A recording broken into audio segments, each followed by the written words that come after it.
Buenas tardes, mi nombre es Hilary Hernández, matrícula 2018-3069, y en este video estaré explicando el hueso frontal, los huesos parietales, el occipital y los dos temporales.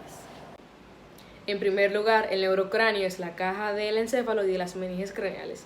Está formado por 8 huesos, de los cuales 4 son impares y 2 son pares. De esos 4 es el primer hueso que desarrollaré en este video, que es el hueso frontal.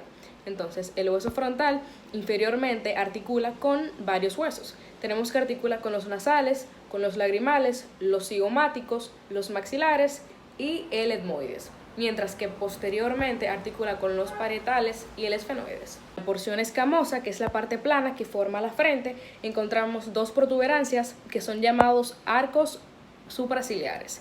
También en medio de estos encontramos un punto granulométrico que se denomina glabela, y debajo de esta puede persistir en algunos adultos una sutura llamada sutura frontal o sutura metópica, que es la sutura que une a los 2 huesos frontales, pero en el cráneo fetal. También encontramos los forámenes supraorbitarios, que no se ven muy bien en mi cráneo, pero sí en la foto.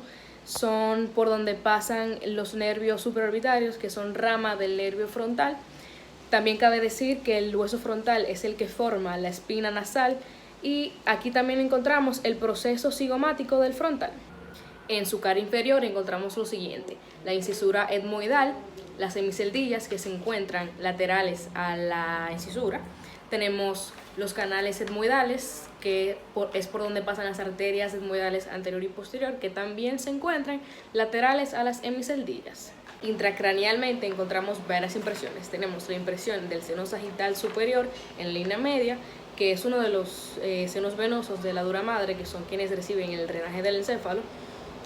Termina a nivel de la cresta anterior del frontal y continúa hasta llegar al foramen ciego, que da paso a una vena emisaria que solamente lo tiene el 1% de la población. También encontramos las impresiones del lobo o el lóbulo frontal del cerebro. El segundo hueso es el hueso parietal. Este es un hueso par, plano y cuadrilátero. La palabra parietal significa de la pared y se encuentran cubriendo el cráneo de forma superior y lateral. Ambos huesos se unen a través de una línea media denominada sutura sagital. Los parietales articulan posteriormente con el occipital, con la sutura lambdoidea, articulan con el frontal, con la sutura coronal, entre ellos, como dije anteriormente, y posteriormente con 2, con el temporal y con el esfenoides. En su cara externa encontramos la línea temporal superior e inferior, donde se insertan el músculo y la fascia temporal respectivamente, y en la cara interna tenemos 2 impresiones: la impresión de la rama meningea media y la impresión del seno transverso. El tercer hueso es el hueso temporal. Este hueso es bilateral y forma parte de la porción inferior del cráneo. Contiene cavidades de suma importancia para el oído, como la cavidad timpánica y la trompa de Eustaquio. Se divide en 3 porciones: la porción escamosa, en donde podemos destacar 2 suturas; la porción esfenoescamosa, que es donde las 2 alas mayores del esfenoides se unen a la escama del temporal; y la porción parietoescamosa, donde se une el borde inferior de los parietales a la escama de los temporales. En la cara interna podemos destacar la impresión de la arteria meningea media. El último hueso es el hueso occipital.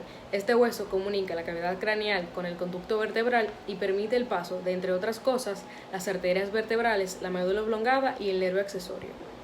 En el hueso occipital de un adulto encontramos 4 porciones. La porción anterior, denominada porción basilar, que es cuadrilátera, ancha y menos gruesa posterior que anteriormente, en el que destacamos la cresta muscular, la cresta sinostósica, la fosita navicular y el tubérculo faríngeo.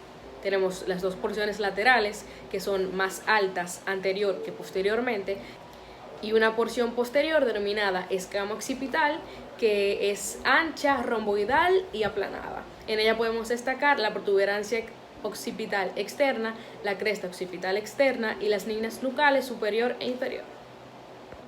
Hasta aquí mi presentación de los huesos parietales, temporales, occipital y frontal. Muchas gracias por su atención.